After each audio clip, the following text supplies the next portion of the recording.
নানা কর্মসূচির মধ্য দিয়ে বরিশালে মহান স্বাধীনতা ও জাতীয় দিবস পালিত হচ্ছে। ভোর থেকে শহীদ মুক্তিযোদ্ধা স্মৃতিফলক ও বধ্যভূমিতে ফুল দিয়ে শ্রদ্ধা জানান সর্বস্তরের মানুষ। এই বিষয়ে বিস্তারিত জানাতে নগরের শহীদ মুক্তিযোদ্ধা স্মৃতিফলক থেকে সরাসরি যুক্ত হচ্ছেন প্রতিনিধি মোহাম্মদ হুমায়ুন কবির। হুমায়ুন কবির, বরিশালে কি কি আয়োজন থাকছে মহান স্বাধীনতা দিবস উপলক্ষে? হ্যাঁ, কবিতা, আপনি যেমনটি বলছেন, বরিশালে ব্যাপক কর্মসূচির মধ্য দিয়ে এখানে মহান স্বাধীনতা ও জাতীয় দিবস পালিত হচ্ছে। ভোরে একটি তপোধনের মধ্য দিয়ে দিবসটি শুভ সূচনা করা হয়। এরপর মুক্তিযুদ্ধের স্মৃতি ফলক ও বধ্যভূমিতে শহীদদের ফুল দিয়ে শহীদ শ্রদ্ধা জানানো এবং এখানে সূর্যোদয়ের সাথে সাথেই এই ফুল দেওয়া শুরু হয়ে যায়, এখন অব্যাহত রয়েছে। আমি রয়েছি মুক্তিযুদ্ধের শহীদ স্মৃতি ফলক। এখানে আমি দেখানোর চেষ্টা করছি যে এখানে এখনো শ্রদ্ধা নিবেদন করছে বিভিন্ন সংগঠন এবং বিভিন্ন ব্যক্তি প্রতিষ্ঠান।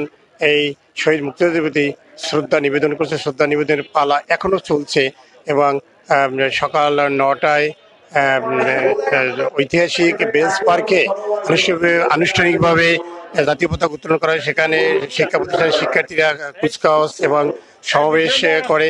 এখনো সেখানে সে অনুষ্ঠানমালা চলছে এবং বধ্যভূমি এবং মুক্তিযোদ্ধাদের স্মৃতিফলক সেখানে এখনো শহীদদের প্রতি যে শ্রদ্ধা জানানোর পালা চলছে এবং দুটি জায়গায় যেন ফুলে ফুলে ঢেকে গেছে এবং আপনি দেখতে পাচ্ছেন যে বিভিন্ন স্তরের মানুষ এখন এই শ্রদ্ধা নিবেদন করছে এই মুক্তিযোদ্ধাদের প্রতি।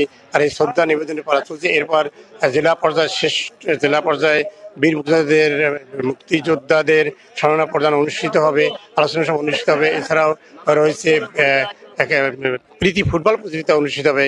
বিভিন্ন অনুষ্ঠানমালার মধ্য দিয়ে আজকের দিনব্যাপী এই মহান স্বাধীনতা ও জাতীয় দিবস পালিত হবে। এই ছিল আমার কাছে বরিশালে মহান স্বাধীনতা ও জাতীয় দিবসের সর্বশেষ।